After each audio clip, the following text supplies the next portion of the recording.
പ്രണയ സാഫല്യം. രചന ആസിയ പൊന്നൂസ്. അവതരണം സാലിം കരുളായി. പിന്നെ എന്തിനു നീ വിവാഹം കഴിച്ചു? നിശാന്തിന് ചോദിക്കാതിരിക്കാനായില്ല. അച്ഛൻ, ആ വൃത്തികെട്ട സ്ത്രീ എന്നെ ഉപേക്ഷിച്ച് പോയപ്പോ എനിക്ക് താങ്ങായത് ആ മനുഷ്യനാ. ഒരു കുറവില്ലാതെ എന്നെ വളർത്തി. എന്നിൽ നിന്നും തിരിച്ചൊന്നും പ്രതീക്ഷിക്കാതെ എന്നെ സ്നേഹിച്ചു. മരിക്കും മുന്നേ അച്ഛൻ ഒരേ ഒരു ആഗ്രഹമേ ഉള്ളൂ, അതെന്റെ വിവാഹമാണ്. അതിലൂടെ ഒരു അനന്തരാവകാശി. ഒരുപാട് എടുത്തു നോക്കി. നീയല്ലേ പറഞ്ഞത് അച്ഛൻ ഇനി അധിക നാൾ ഉണ്ടാവില്ലെന്ന്? അവസാന കാലത്ത് സന്തോഷമായിട്ട് ഇരിക്കണമെന്ന് ഞാനും കരുതി. അത് പറയുമ്പോൾ ഹരിയുടെ കണ്ണ് നിറഞ്ഞു. അതിലൂടെ എൻ്റെ ചോരയിൽ എനിക്കൊരു കുഞ്ഞു വേണമെന്ന് ഞാനും ആഗ്രഹിച്ചു. എൻ്റേതെന്ന് പറയാൻ എൻ്റെ ചോരയിൽ ഒരു മകൻ, അതെനിക്ക് അത്യാവശ്യമായിരുന്നു. അത് ഞാൻ സാധിച്ചെടുക്കും. ഇപ്പോൾ അതെൻ്റെ ആഗ്രഹം മാത്രമല്ല, വാശി കൂടിയാ. അതും പറഞ്ഞ് അവൻ അഴിയിൽ ആഞ്ഞടിച്ചു. ആരോ ചെയ്ത തെറ്റിനെ ഒരു നിരപരാധിയെ ഇങ്ങനെ ശിക്ഷിക്കരുത് ഹരി, നിശാന്ത് അവനെ ഉപദേശിച്ചു. നിരപരാധിയോ? അവളത്ര വലിയ പുണ്യവതിയായിരുന്നെങ്കിൽ എന്തിനീ വിവാദത്തിന് സമ്മതിച്ചു? കാശ് കൈനീട്ടി വാങ്ങുമ്പോ അവളുടെ തന്തക്ക് നല്ല ഉത്സാഹമായിരുന്നല്ലോ. അപ്പോഴില്ലാത്ത എന്ത് പ്രശ്നമാണിപ്പോ? അവൻ പൂജത്തോടെ തിരക്കി. നിശാന്തിന് ഉത്തരമില്ലായിരുന്നു. പണം കണ്ടപ്പോൾ കമഴ്ന്ന് വീണിട്ട് ഇപ്പൊ അവളുടെ മറ്റേടത്ത പീഡനം എന്താണെന്ന് ഞാൻ അറിയിച്ച് കൊടുക്കുന്നുണ്ട് അവൾക്ക്. അതിന് മറുപടി പറയാതെ നിശാന്ത് അവിടുന്ന് തിരിഞ്ഞു നടന്നു. ആ സമയം പോലീസ് സ്റ്റേഷന് മുന്നിൽ മാധ്യമങ്ങളുടെ ഒരു പ്രവാഹം തന്നെ ഉണ്ടായിരുന്നപ്പോൾ, താനിവിടെ ഇരിക്ക്, ഞാൻ SI സാറിനൊന്ന് കണ്ടിട്ട് വരാം. നീരജയെ സ്റ്റേഷന് പുറത്തു നിന്ന് നിർത്തി തന്ത്രപൂർവ്വം നരേന്ദ്രൻ അകത്തേക്ക് കയറി.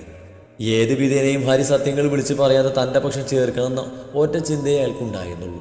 അതിനുവേണ്ടിയാണ് നീരജയെ പുറത്തു നിർത്തിയത്. SIയോട് സംസാരിച്ച് അയാളുടെ പോക്കറ്റിലേക്ക് 500-ന്റെ 2 നോട്ടും തിരികെ നരേന്ദ്രൻ ഹരിയുടെ അടുത്തേക്ക് ചെന്നു. മോനെ ഹരി. സ്നേഹത്തോടെയുള്ള ആ വിളി കേട്ട് ഹരി തലയുറ്റി നോക്കി.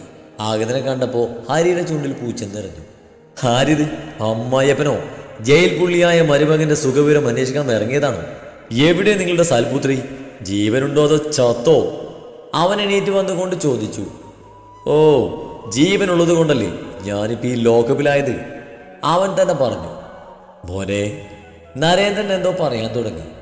മിണ്ടരുത്, മിണ്ടിയാ നാവ് ഞാൻ പിഴുതെടുക്കും.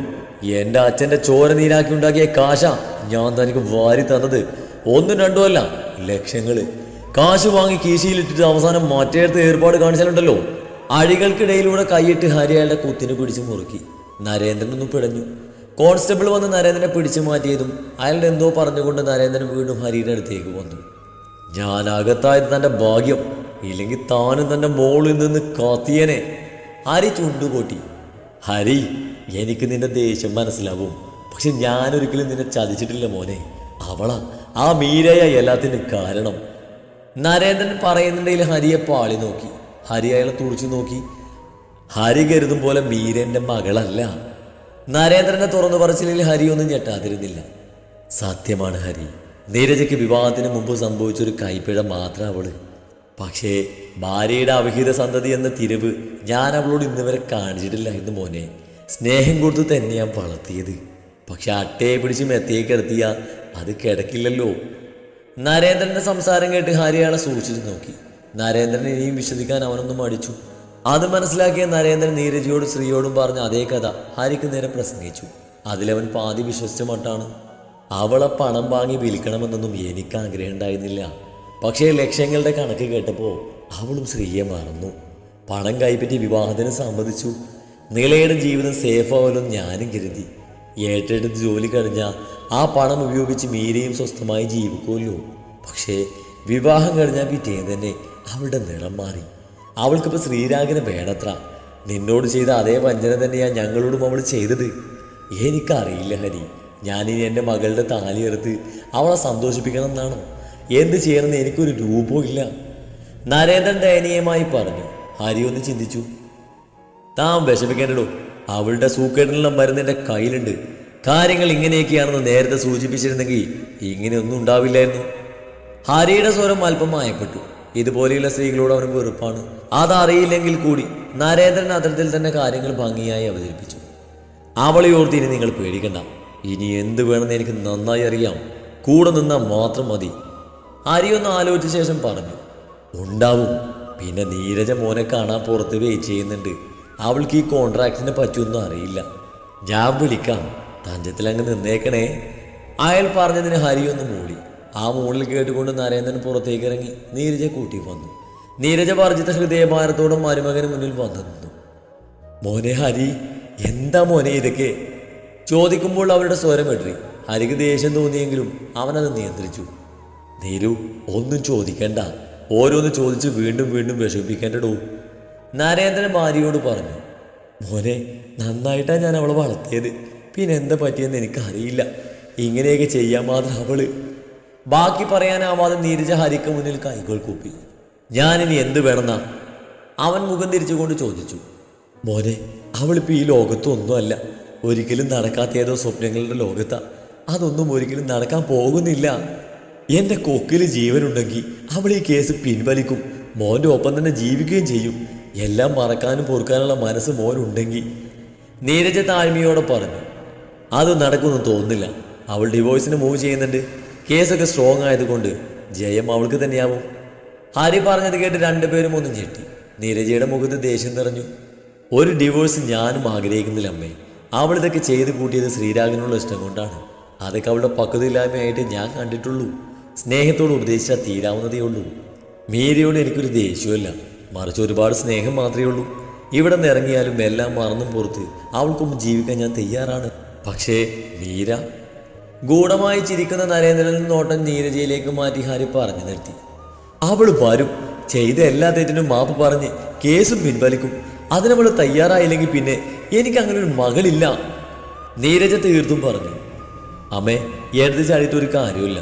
അവളെ സ്നേഹത്തോടെ നമ്മുടെ കൂടെ നിർത്തണം. അമ്മേൻ്റെ കൂടെ ഒന്ന് നിന്നാൽ മതി, ഞാൻ മാറ്റിയെടുക്കും അവളെ. ഹരിയുടെ വാക്കുകളിൽ നീരജയ്ക്ക് സന്തോഷം തോന്നി. നരേട്ടൻ മീരയ്ക്ക് വേണ്ടി കണ്ടെത്തിയത് നല്ലൊരു തന്നെയാണെന്ന് അവർ ഉറപ്പിച്ചു. എങ്ങനെ നന്ദി പറയണമെന്ന് അറിയാതെ അന്നേരം നീരജ ഹരിക്ക് മുന്നിൽ കൈകൾ കൂപ്പി നിന്നു. നാശം പിടിച്ചവൾ കാരണം ഒന്ന് പുറത്തിറങ്ങാൻ വയ്യാതായല്ലോ. നീള അരിശത്തോടെ കാറിൽ നിന്നിറങ്ങി ഡോറ് വലിച്ചടച്ചു. പതിവ് ഷോപ്പിങ്ങിന് സ്ത്രീക്കൊപ്പം ഇറങ്ങിയതാണ് അവള്. കാണുന്നവർക്കൊക്കെ ചോദിക്കാനുള്ളത് ചേച്ചിയുടെ ധാരണാവസ്ഥയെ പറ്റിയും. സഹി കെട്ടപ്പോൾ ഷോപ്പിംഗ് ഉപയോഗിച്ച് തിരികെ വന്നതാണ് ഇരുവരും. അവൾ തൻ്റെ ചേച്ചി തന്നെയാണോടോ. ഒരു പാവത്തിൻ്റെ ജീവിതം തൊലഞ്ഞു. അവൾക്ക് പിറകെ അകത്തേക്ക് കയറിക്കൊണ്ട് ശ്രീ തിരക്കി. ചേച്ചി എന്നൊന്നും പറയില്ല ശ്രീ, എൻ്റെ അമ്മക്ക് പറ്റിയൊരു അബദ്ധം, അത്രയേ ഉള്ളൂ എനിക്കവള്, നീളയേരിച്ചിയോടെ പറഞ്ഞു. ഇതൊക്കെ കേൾക്കുന്നുണ്ടെങ്കിലും ഒരക്ഷരം മിണ്ടാതിരിക്കുവാണ് ലക്ഷ്മിയമ്മ. വാർത്തകളിൽ സത്യമാണെന്ന് ലക്ഷ്മിയമ്മ അടിയുറച്ച് വിശ്വസിച്ചിരുന്നു. കാരണം മീരയെ വളരെ നന്നായി മനസ്സിലാക്കിയിരുന്നു ആ സ്ത്രീ. വാർത്ത അറിഞ്ഞ നിമിഷം അവളെ കാണണമെന്ന വാശി സ്ത്രീ ശക്തമായി എതിർക്കുകയായിരുന്നു. നിലകൂടി എതിർത്തപ്പോൾ അമ്മയുടെ വാക്കുകൾ അവൻ ചെവിക്കൊള്ളാതെയായി. ഈയിടെയായി ലക്ഷ്മിയമ്മ ഒരുപാട് സഹിക്കുന്നുണ്ട്. മരുമകളുടെ അധികാരവും ആജ്ഞകളും അവരെ വീർപ്പുമുട്ടിക്കുകയാണ്. എല്ലാത്തിലും ഉപരി അവരെ വേദനിപ്പിച്ചത് എല്ലാം കണ്ടിട്ടും മൗനം പാലിക്കുന്ന മകനെയാണ്. മുറ്റത്തൊരു കാറ് വന്ന ശബ്ദം കേട്ടാണ് ശ്രീയും നിളയും പുറത്തേക്ക് ഇറങ്ങിയത്. രണ്ട് ചെറുപ്പക്കാർ കാറിൽ നിന്നിറങ്ങി വന്ന് ശ്രീക്ക് ഷെയ്ക്ക് ഹാൻഡ് കൊടുത്തു. ഹായ് സർ, എൻ്റെ പേര് ശരത്ചന്ദ്രൻ, ഇതെൻ്റെ ബ്രദർ കൈലാഷ് വർമ്മ. അവർ സ്വയം പരിചയപ്പെടുത്തിയതും ശ്രീ അവരകത്തേക്ക് ക്ഷണിച്ചു. അവരെ ഹാളിലേക്ക് എത്തി ഓപ്പോസിറ്റായി ശ്രീയും നിളയും ഇരുന്നു. അമ്മേ, 4 ജ്യൂസ് എടുത്തോ, നിള വിളിച്ചു പറഞ്ഞതും ലക്ഷ്മി അമ്മ എണീറ്റ് കിച്ചണിലേക്ക് നടന്നു. കുറച്ച് ദിവസമായി മുട്ടുവേദന വല്ലാതെ ബുദ്ധിമുട്ടിക്കുന്നുണ്ട്. വേദനയ്ക്കുള്ള ഒരു കുഴമ്പും തേച്ച് സ്വസ്ഥമായി ഇരിക്കുമ്പോഴാണ് മരുമകളുടെ ആജ്ഞ. എങ്കിലും എതിർത്ത് പറയാതെ 4 പേർക്കും ജ്യൂസ് എടുത്ത് കൊടുത്തു. സാർ, ഞാനൊരു പുതുമുഖ സംവിധായകനാണ്. ജോസി സാറിനൊപ്പവും ദേവദർശൻ സാറിനൊപ്പവും അസിസ്റ്റന്റ് ഡയറക്ടറായിട്ട് വർക്ക് ചെയ്തിരുന്നു. ഇപ്പോൾ കൈലാസ് പ്രൊഡ്യൂസ് ചെയ്യുന്ന ഞങ്ങളുടെ പുതിയ സിനിമയിൽ താങ്കളുടെ സാന്നിധ്യവും വേണമെന്ന് ഞങ്ങൾക്ക് ആഗ്രഹമുണ്ട്. കാരണം ഞാൻ സാറിൻ്റെ വോയിസിൻ്റെ വലിയൊരു ആരാധകനാണ്, ശരത്ത് പറഞ്ഞു. ശ്രീ നോക്കിയത് നിലയാണ്. ഇപ്പോൾ അവൻ എല്ലാ കാര്യങ്ങളും അവസാനമാക്കുന്ന നിലയുടേതാണ്. പുതുമുഖ സംവിധായകനെന്ന് പറഞ്ഞപ്പോൾ തന്നെ അവളുടെ മുഖത്ത് തെളിച്ചുമൊക്കെ പോയി. സോറി, ഞങ്ങൾക്ക് താല്പര്യമില്ല. മുഖവരെയൊന്നും കൂടാതെ അവളത് തുറന്നു പറയുകയും ചെയ്തു. വന്നവർ മുഖത്തടിയേറ്റതുപോലെ ഇരുന്നു. ശ്രീരാഗിന് ഇപ്പോൾ ഒരു നിലയും വിലയുണ്ട്. കണ്ണിൽ കണ്ട ചപ്പിലും ചവറിലുമൊക്കെ വന്ന് പാടിയ അത് ശ്രീയുടെ കരിയറിനെ തന്നെ ബാധിക്കും. സോ ഞങ്ങൾക്ക് താല്പര്യമില്ല. You may leave now. അവൾ അതും പറഞ്ഞ് കാലുമേൽ കാല് കയറ്റി വെച്ചിരുന്നു. അവർ ശ്രീയെ ഒന്ന് നോക്കി. അവനൊന്നും മിണ്ടില്ലെന്ന് കണ്ടതും അവർ പതിയെ എഴുന്നേറ്റു. ക്യാഷ് തന്നാൽ കുറവ് കോംപ്രമൈസ് ചെയ്യാൻ നിങ്ങൾ തയ്യാറാണെങ്കിൽ we can think about it. നീളവർ പോകുന്നത് കണ്ട് വിളിച്ചു പറഞ്ഞു. അതിന് മറുപടിയൊന്നും പറയാതെ അവർ വന്നതുപോലെ മടങ്ങി. ശ്രീക്ക് പുതുമയൊന്നും തോന്നിയില്ല. കല്യാണം കഴിഞ്ഞത് മുതൽ ഇങ്ങനെയാണ്. പ്രശസ്തരായ സംവിധായകരോ നടീനടന്മാരോ ഭാഗമായ പ്രൊജക്റ്റ് മാത്രമേ ഏറ്റെടുക്കാൻ അവൾ സമ്മതിക്കുകയുള്ളൂ. അല്ലാത്തവരോട് ഭീമമായ തുക ആവശ്യപ്പെടും. സ്റ്റേജ് പ്രോഗ്രാമുകൾക്കൊന്നും അവർ ശ്രീയെ അയക്കാറേയില്ല.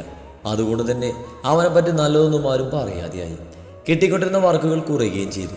ഇത്രയൊക്കെ ആയിട്ടും അതൊന്നും മനസ്സിലാക്കാതെ നിലയെന്ന മായികാവലയത്തിൽ അവൻ അകപ്പെട്ടു പോയി. ശ്രീകുട്ട, ഇങ്ങനെ കിട്ടുന്ന അവസരങ്ങളൊക്കെ പുറംകാലം കൊണ്ട് തട്ടിയെറിഞ്ഞ നാളൊരു അവസരത്തിന് വേണ്ടി നീ ഒരുപാട് ഓടേണ്ടി വരും. ഇതുപോലെയുള്ള ചെറിയ ചെറിയ അവസരങ്ങളൊക്കെ വലുതായി കണ്ടൊരു കാലം ഉണ്ടായിരുന്നത് നീ ഇത്ര ഇവിടെ മറന്നു പോയോ?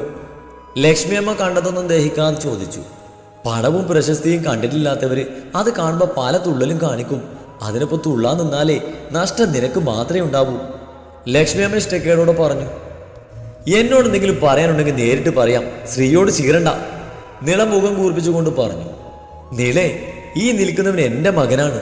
ഇവനോട് കാര്യങ്ങൾ ചോദിക്കാനും ശാസിക്കാനും എനിക്ക് നിന്റെ അനുവാദം വേണ്ട. ലക്ഷ്മിയമ്മ മുഖം കറുപ്പിക്കാതെ പറഞ്ഞു. അമ്മയൊന്നും മിണ്ടാതിരുന്നേ. നിള പറയുന്നതിലും കാര്യമുണ്ടമ്മേ. കണ്ണിൽ കണ്ട എല്ലാത്തിലും കയറി പാടിയാ പിന്നെ എനിക്കെന്താ ഒരു വില? ഈ സൂപ്പർ സ്റ്റാർസ് ഒക്കെ അങ്ങനെയല്ലേ, ബിഗ് ബഡ്ജറ്റ് പ്രൊജക്റ്റ് മാത്രമേ ഏറ്റെടുക്കാറുള്ളൂ. ശ്രീ വിശദീകരിച്ചു. മോനെ, ആന വാ തുറക്കുന്നത് കണ്ട് അണ്ണാ വാ തുറക്കരുതെന്നൊരു ചെല്ലുണ്ട്. എൻ്റെ മോനൊന്ന് വളർന്നു വരുന്നതേലേ ഉള്ളൂ. ഇന്ന് നീയില്ലെങ്കിൽ മറ്റൊരാൾ നിനക്ക് പകരം വരും. ആ നഷ്ടപ്പെടുത്തിയ അവസരങ്ങളോട് ദുഃഖിക്കേണ്ട അവസ്ഥ ഉണ്ടാവരുത്. അനാവശ്യമായ വാശിയും അഹങ്കാരവും നല്ലതിനല്ല, ഓർത്തോ. അത്രയും പറഞ്ഞവർ തിരിഞ്ഞു നടന്നു. ശ്രീ, അമ്മ ഇപ്പോൾ വല്ലാതെ ഇറിറ്റേറ്റ് ചെയ്യുന്നതിനെ എനിക്കിതൊന്നും ഇഷ്ടപ്പെടുന്നില്ലേ. ഇത് ഇങ്ങനെ തുടർന്നാൽ ഞാൻ എൻ്റെ വീട്ടിലേക്ക് പോകും. അതുകൊണ്ട് അമ്മയെ ഒന്ന് നിലക്ക് നിർത്തിക്കോ. അതും പറഞ്ഞ് അവളും വെട്ടിത്തിരിഞ്ഞ് അകത്തേക്ക് പോയി. എന്ത് ചെയ്യണമെന്ന ചിന്തയിൽ ശ്രീ രണ്ടുപേരെയും നോക്കി അങ്ങനെ നിന്നു. ഏട്ടനിപ്പോൾ സമാധാനമായല്ലോ? ജയന്റെ ചോദ്യത്തിന് മുന്നിൽ മിണ്ടാൻ കഴിയാതെ ദേവരാജൻ ഇരുന്നു പോയി. ഒരു ബിസിനസ് ട്രിപ്പിലായിരുന്നു ഹരിയുടെ അച്ഛൻ. വാർത്തയറിഞ്ഞ് പാതി വഴിയിൽ തിരികെ പോരുകയായിരുന്നു. ആദ്യം വന്ന് കാണുന്നത് മനുജനെയും മകൻ നിശാന്തിനെയുമാണ്. കാര്യങ്ങളൊക്കെ ദേവനോട് പറഞ്ഞ നിശാന്തിന്റെ അച്ഛൻ ദേവനോട് ദേഷ്യപ്പെടുകയാണുണ്ടായത്. ഒരു തെറ്റും ചെയ്യാത്ത ഏട്ടത്തിയെ വേശിയാക്കി സമൂഹത്തിന് മുന്നിൽ ചിത്രീകരിച്ചത് എന്തിനായിരുന്നു? ആ പാവ സ്ത്രീ ഏട്ടനെ സ്നേഹിച്ചിട്ടല്ലേ ഉള്ളൂ. ഏട്ടന്റെ ക്രൂരതയിൽ അപമാനം സഹിക്കവയ്യാതെയല്ലേ ആ പാവം ജീവിതം അവസാനിപ്പിച്ചത്. എന്നിട്ട് മകനോട് ഒരിക്കലെങ്കിലും അത് തിരുത്തി പറയാൻ ശ്രമിച്ചോ നിങ്ങൾ? മകൻ അമ്മയെ വെറുക്കുന്നത് കണ്ട് കയ്യും കെട്ടി നോക്കി നിൽക്കുകയല്ലേ ചെയ്തത് നിങ്ങൾ?